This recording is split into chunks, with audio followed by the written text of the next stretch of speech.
مرحوم کلینی و شیخ طوسی و طبرسی از زهری نقل کردند که گفت بسیار و مدتها در طلب حضرت مهدی بودم.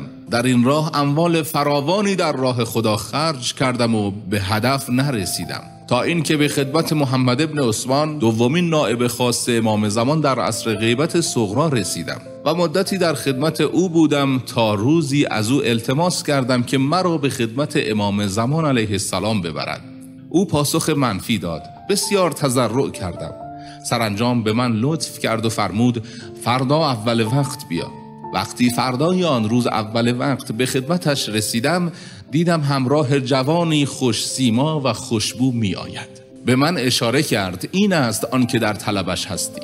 به خدمت امام زمان علیه السلام رفتم و آنچه سوال داشتم مطرح کردم و جواب مرا فرمود، تا آن که به خانه ای رسیدیم. داخل خانه شد و دیگر او را ندیدم.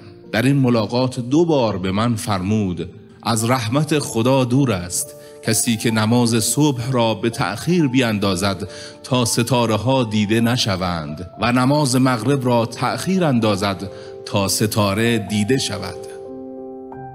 داستان صاحب دلان محمد محمدی اشتهاردی.